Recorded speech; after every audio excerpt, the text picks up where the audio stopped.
Good morning, everybody, and welcome to windy, blustery Ross-Ade Stadium, where the Boilermakers will play senior day today against the Northwestern Wildcats. Tim Newton along with Pete Quinn and Kelly Kitchel. The Boilermakers looking to stay alive in the Big Ten West race. Purdue needs 2 wins in the last 2 games and an Iowa loss to get into the Big Ten championship game that'll be played December 3rd in Indianapolis. And Pete, we've been talking the last couple of weeks. We had great weather in September, great weather in October. Unfortunately, November, not so good. And it's going to be a factor again today. Which you, before the season started, you could assume we're going to have a couple of games like this. And frankly, today's not that bad. It's going to be cold, but it's going to be bad for the fans because it's 25 not that bad degrees. Up in Not the so booth. bad. And it's going to be bad for Kitchel. It's going to be 70 degrees where we are today with no breeze. But it's sunny. And I Yeah. went to a high school game last night in Indianapolis, and it was 20 degrees, and there was snow coming down, and the wind's blowing the snow across the field. And I'm all bundled up, and I see all these high school kids walking around with their jackets open, no hats, no gloves. They were fine, so let's not make a big deal out of this. The wind bothers me a little bit, but it also excites me because I feel like Jeff Brom, when we played Iowa after that game, said probably, hindsight being 2020, should have run more. In that kind of weather conditions. I think he learned his lesson. I think we'll see a lot of Maccabee today. By the way, we should congratulate Mr. Quinn. He was a grandpa already, but now you're a baby grandpa. Tell us the details. I will do that. My son married a beautiful young lady named Jordan a year and a half ago. She had a 10-year-old son named Jet. Jet is my grandson, so this is not my first grandchild. But my first biological grandchild was born Wednesday morning, and I thought I was going to miss the Illinois game because that was her due date. But we went to the hospital about 4 in the afternoon on a Tuesday, left at 2 o'clock in the morning on a Wednesday with a beautiful little girl named Quinn.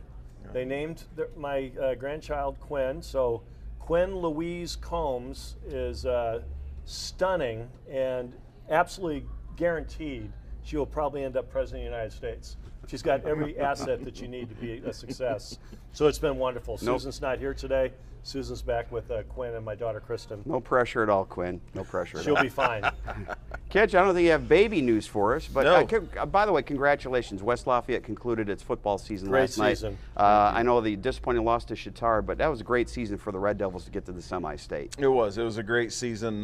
We can look back and our kids can be very proud of what they accomplished this year. And it was a tough night, but we had the same conditions up here, wind and snow, and it was our kids fought through it, and our defense especially played lights out, and they were we put them in some tough spots on offense. But I'll tell you, our kids really fought, and I'm proud of them. And but you make it that far, you're going to play in these conditions, and just like today, you play meaningful games in November, and you get a chance at playing in some blustery cold. At least we don't have 66 inches of snow here today like they do in Buffalo. Yeah, there's a reason I'm from Buffalo. I don't live there anymore. I talked to my dad last night. He lives about probably 35 miles outside of the city. He only had 18 inches as of last night, but it was still coming down. But Orchard Park, where the Bills Stadium is, as of this morning now, is 77 inches of snow. That's, for those of you converting, that's almost 6.5 feet of snow. And remember, you could see the grass in Orchard Park on Thursday. So this is all in the last 48 hours. To put it in perspective, I'm 74 inches. There you go. There you go. Real quick comment. If I had a kid that played high school football, can you imagine wanting anybody to coach your kid more than Kelly Kitchel? Absolutely not. I mean, he's such a good guy. He understands the game. He's optimistic. He's realistic. So your kids are lucky to have you. So congratulations for a great season. Well, and again, congratulations to Chittard and all the teams advancing to the state finals. Those will be next week down in Indianapolis. All right, enough about us. Let's get to the game today. A big game for the Boilermakers. By the way, if you're watching on Facebook, let us know where you're watching from. We've got Aaron looking in, Michael, BJ, and I think that's it, Matt. So let us know where you are too, and if you have any questions for us, we'll try to answer those. The reason I was a few minutes late, getting last-minute information from the Wildcats, and I can tell you that Northwestern will be without its top 2 quarterbacks today. Their first quarterback, Ryan Helinski, was injured last week, had surgery on his leg, and so he's done for the season. And also Brendan Sullivan, who had been their starter for a couple of games, is out today. So they're going to be starting a sophomore walk-on named Cole Freeman, who has thrown a grand total of 3 passes in his Northwestern career. And his backup today is going to be a true freshman who has yet to take a snap. So I think it's pretty safe to say the Wildcats are going to be relying on their ground game today, Pete. Which means they're going to be relying on Evan Hull, which they would have been relying on Evan Hull anyway. Evan Hull is the real deal. He's in his 4th year. He's out of Minnesota. He's 4th in the Big Ten in total offense. He's our leading rusher. He's right around Maccabee rushing numbers. They're almost identical, but he's also had over 500 yards receiving yards. He is, watch for number 26. If Purdue can stop 26, they stop Northwestern. But when you look at Northwestern, can you imagine starting a quarterback that was a walk-on? I can't even imagine that. What kind of a program have former walk-ons as starting there quarterbacks? You go. Little difference in the experience level in those walk-on quarterbacks. A little bit. Aiden O'Connell coming down the tunnel for the last time today. Kelly, the Boilermakers are going to be a little bit shorthanded on the defensive line, though. Branson Dean will not play today. The 5th-year senior from Indianapolis, a lower body injury, and that means we'll probably see Cole Brevard or Suleiman Paca lined up alongside Lawrence Johnson. Well, and that's, I mean, that defensive line, if there's anywhere that can kind of overcome some injuries, is the defensive line. We've had games they played 10, 12 guys up front, rotated quite a bit. So there's a lot of guys that played a lot of snaps on the defensive line, and Branson was actually playing really, really good football coming into the last week, and I saw him come off. And he was trying to, you know, I was watching him run up and down. He actually came back in the game after he got injured and came back in. I think you know, he was trying to gut it out last week. And you know, there was some tough ones last week. We lost, you know, a couple linebackers as well. They're beat up a little bit on the defensive side. So you got your inside linebackers is, you know, we're going to be shorthanded. You've got some D linemen. So you know, that does concern you a little bit because Northwestern is going to run the ball. They're going to run the ball between the tackles. So, but I feel like the front 7 has played for our defense has played as well as anywhere else on our team probably as a whole. And you know, I think that they should be okay with the numbers that they have and the rotation that they've been having. The other big injury from last week, Clyde Washington, Boilermaker linebacker, and he is out for the season, so we will not see him next week at the Bucket game or beyond that. Let's talk about the Boilermaker defensive on the backside. I thought the secondary played better last week against Illinois, and today again, with a new quarterback in there, with winds gusting at 30 to 40 miles an hour, you've got to believe you're going to have a lot of defensive backs up close to the line of scrimmage. Yeah, which is a good thing. I think in seasons past, conditions like today, that's going to require a lot of run plays, playing 8 in the box, 9 in the box sometimes. That would have concerned me, but Devin Maccabee it doesn't concern me anymore. We can run and we can stop the run. Purdue's done a great job all year stopping the run. We talked about last week, Illinois' running back Chase Brown had 10 games in a row over 100 yards. Purdue stopped that. They shut down their running game. I think they had 102 yards total in rushing. That was against a very, very good rushing team. Northwestern is not as good as Illinois rushing the ball. And we're going from the worst or the best defense in the Big Ten statistically at Illinois to the worst defense in the Big Ten statistically. Running the football, especially against the run. Especially against the run. Yeah. So my hopes for today is a win for obvious reasons, but also for the seniors. You always like the seniors to go out, and there's a lot of seniors that have special stories. Aiden O'Connell's one of them. Payne Durham's one of them. Charlie Jones. There's a lot of great stories. Guys playing their last game. The other one is I want Maccabee to have at least 150 yards. Yep. I think he's a special young man. He walked on here. He's not on scholarship. He plays with every bit of his heart, and he should get to 1,000 yards this year. So hopefully he gets at least 150 this year. This week. He's 268 yards away right now from 1,000 yards on the season. Strasburg, Illinois is checking in. Billings, Montana. Carey down in Clemson getting ready to tailgate with his daughter down there. And Richardson, Texas. So again, let us know where you are and if you have any questions for us. Let's flip over to the other side of the ball as Pete Quinn is in high demand from his fan club. Yes, Mr. President. Aiden O'Connell, we said, making his last start here at home for the Boilermakers today. Last year, a sensational game, Kitch, in Wrigley Field. 423 yards passing, 3 touchdowns. He's had 5 career 400-yard games. The conditions today are not going to be conducive to throwing the ball 60 times. So hopefully they can balance that with a good running attack. You know what's going to be interesting to me? It's going to be similar wind conditions as we saw against Iowa, and he really struggled, especially when he was going with the wind. Things were sailing. We're still going to throw the football today. I mean, that's what Jeff Brum does. We're not, we're not going to completely abandon it. And I'm going to be interested to see how Aiden adjusted from that, playing in that windy condition to today. It's a little bit easier to throw into the wind. We talked about that before the game, because with the wind it'll sail. You got to really drive the ball when you're when you're with the wind as well. You can't let that thing sail on you. So that's what I'm kind of interested in seeing Aiden do, is see how he learned from that last really windy condition to this one, and it's going to be, I see him having a great day. All over now. Will he continue to run the speed option like we saw last week? We have to rename that option. Yeah, we're not going to call that the speed option I called it the deliberate option. That was close. And I love that. I think that's absolutely perfect. The deliberate option. But he made plays. I'll tell you what, he made the good decisions, because that is designed to be a pitch. I can guarantee you. Yes. And Illinois did a great job of jumping the pitch, and he got what he could out of it. So I was proud of him for that. Yeah, and Aiden O'Connell again today, 61 touchdowns on his career and looking for more. He's got one rushing touchdown. Actually, he's got two. He had one last year against Iowa. He had one earlier this season. So we'll see if he can continue his crazy legs efforts. We had over 30 yards rushing last week. Josh from Boonville, who I think is Devin Maccabee's uncle, says, get Maccabee the ball. So Josh, you and I are on the same page, my friend. he would have when we were playing Illinois last week, I was looking at Chase Brown's numbers versus Devin's numbers, and Devin was averaging more yards per carry and had more touchdowns.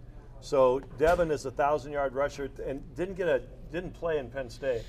Think about what would have happened. And hindsight's a wonderful thing, but he's a special, once-in-a-generation type of a player, and I want him to be more of a focus of the offense. Liberty Township, Ohio checking in, and Plainfield, Indiana, as well as Lompoc. I think that's in Indiana, isn't it? I've never heard of it. Okay. Let us know, Gary, where that is. I'm sure it's beautiful, though. I'm sure it is. Well, Gary lives there. It's beautiful outside right now, by the way. It's sunny. It's just a little windy and blustery. Northwestern will get Bryce Gallagher back. He's their leading tackler. He did not play last week because of injury. And, we mentioned that they've struggled against the rush, but they've been pretty good this year against the pass, and they're in the middle of the pack in terms of scoring defense. One thing about today's game, though, and that is Pat Fitzgerald will have his team, Pete, ready to play. Hall of Fame football player at Northwestern. He's had a great career as a Wildcat coach. Not the season they want, but that those guys are going to be ready to play their last road game today. When I was coming into the press box today, I went down on the field just to check the field out, and the Northwestern players all of them were lined up, single file, running around the field, kind of getting ready to go into pregame mode. Not one of them, every single one of them was just wearing a sleeveless shirt with nothing else. And Pat Fitzgerald was the consummate All-American college linebacker. Yeah. Tougher in nails. He instills that into his players. I think Northwestern's struggles the last couple of years, and this is a little self-serving because I'm a huge fan, but when I played here at Purdue, we had a defensive end coach named Mike Hankwitz. Mm-hmm. Mike became the defensive coordinator at Northwestern, and they had some of the best defenses in the country.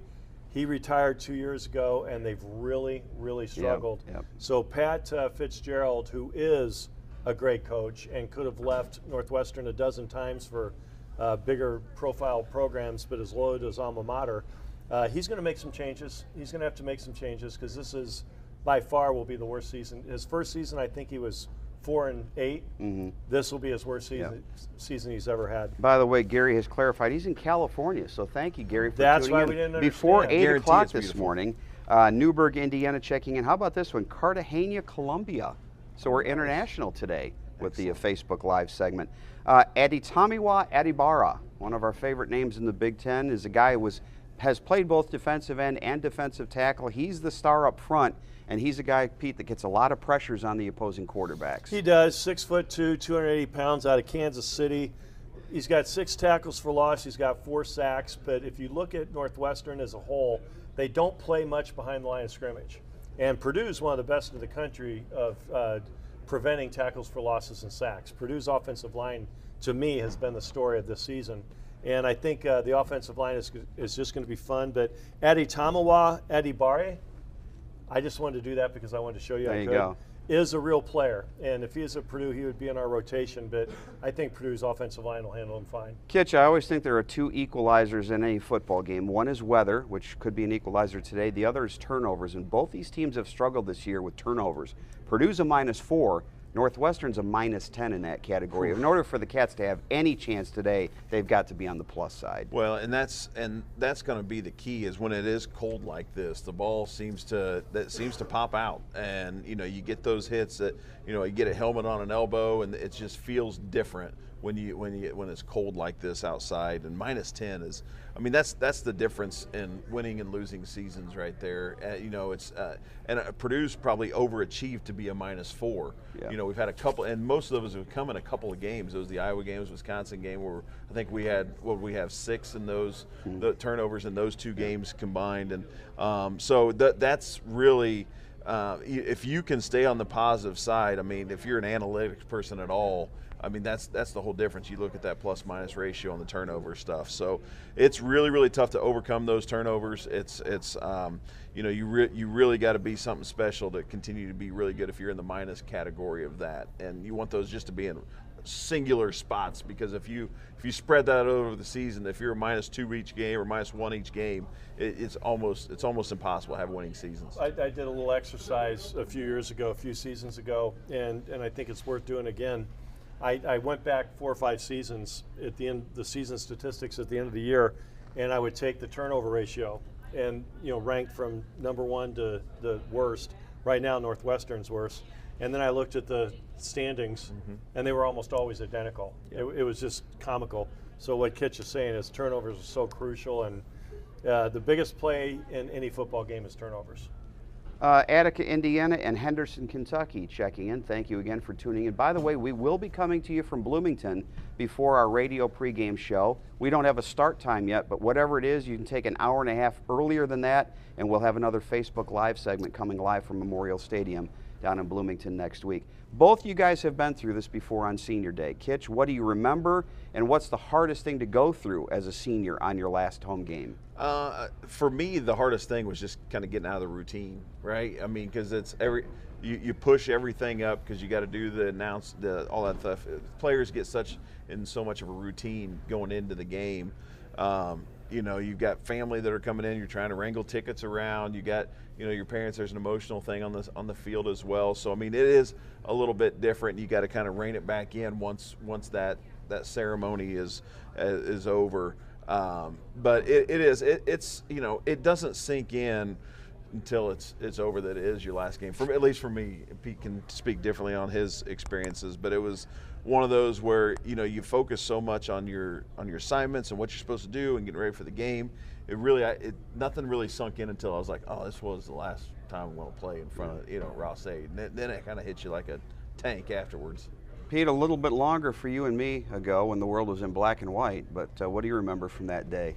Well, I had 2 of them because I was only the second player in the history of Purdue to be redshirted. Redshirting didn't exist before us. And Dale Schwann, remember Dale, our guard? He got a redshirt 5th year the year before, so I was the second redshirt. I went to Senior Day thinking it was my last Senior Day in 1979, and then in 80 I got another Senior Day because I got the redshirt year. And my memory of Senior Day is 100% my dad. My dad was such a huge fan and was such a incredibly positive part of my life. And the pride when your parents are out on that field, and their son just completed 4 years, he's getting a Purdue degree, just completed 4 years playing football for Purdue University, and to see your parents there with you when you're introduced, that meant a lot to me, and I'll always remember that. But back then, our Senior Day we played IU, and it was very, very important game. IU was really good, we were really good, and whoever won that game was going to go to the better bowl game. So you're so focused on the game that you don't, until after the game, you start, like Kitch said, you start thinking about, well, crap, that's my last time I'm ever going to play in Ross-Ade.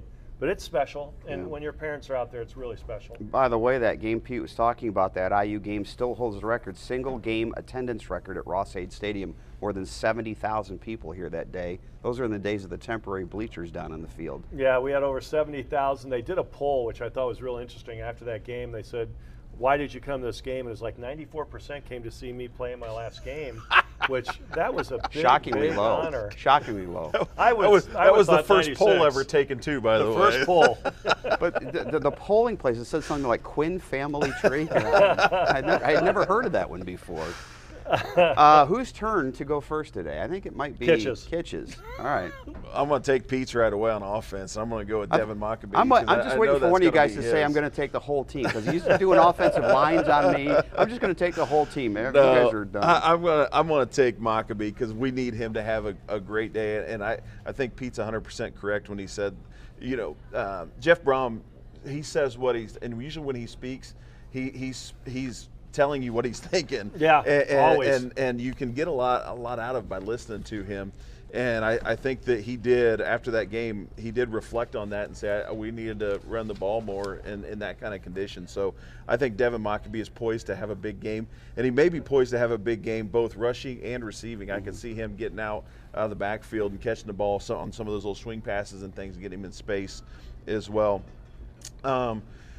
Defensively is a little bit trickier for me, because I think it's going to take a team effort up front. There's going to be a lot of rotation inside. Secondary hasn't played very well as of recently, for sure, but I don't think that Northwestern's going to try to throw the ball. I'm going to go with Lawrence Johnson up front as well. I think that he can be a monster. And I took both of them from Pete, which makes me so happy. I can just tell by his face. You got a baby this week. And so I'm going to go with him because I think he's going to create havoc. And Northwestern's got their left tackle is an NFL pro. Yes. He is an absolute stud, All-American player. But the rest of the guys are just guys, in my opinion. I think they're good Big Ten football players, but I think Lawrence Johnson inside can really have a day. All right, plan B for Mr. Quinn. What do you got? On offense, I'm going to go with Quinn Combs. I know she's young, she's inexperienced, but I have a lot of confidence in her. President and player of the game? That's a lot to put on. That's a lot to put on a 3 or 4-year-old kid. Lady. Okay. I'm going to go offensively, and he's right. Maccabee, I think, is going to be the guy today. But Payne Durham is, as much as people understand how good he is, I don't think they understand how good he is. I mean, this is a special, special talent, and he's a warrior, and he always shows up, and he's so dependable. And in a game like today, you're not going to see a lot of passing, but you're going to see enough passing that I think Payne Durham's going to have an impact. And I've gone back and forth after my buddy took Lawrence, but looking down the list, I'm going to go with a guy that seems to be getting better every week, and I think has a chance to be really, really special here. Cole Brevard, Carmel High School, initially went to Penn State, transferred in. He's got all the tools. He's being coached by one of the best coaches in the country, and Mark Hagan. I think Cole Brevard has gotten better and better each week, and I think today he could have a special day. All right, I'm going to go on offense. I'm going to try to tweak the rules a little bit. I'm going to take Deion Burks, but I'm going to make it a special teams play. Northwestern's kickoffs, only 8 touchbacks in 23 kickoffs this year. Purdue's going to have opportunities if and when the Cats kick the ball off. So Deion Burks is going to make a big play, and I've got Jalen Graham today on defense for the Boilermakers. The scenario is pretty simple. In order for Purdue to win the Big Ten West tiebreaker and get to the championship game in Indianapolis, they need to win today, and they need to win next week in Indiana, and they need the Iowa Hawkeyes to either lose today in Minnesota or Friday to Nebraska. It's that simple. Nothing else matters. Iowa loses 1, Purdue wins 2. The Boilermakers play in Indianapolis for the Big Ten championship. We hope to see you next week down in Bloomington. If you're not at the game, please tune into Facebook Live. Until then, stay warm. For Kelly Kitchel and Pete Quinn, I'm Tim Newton. Have a great day. Boiler up, everybody. Boiler up.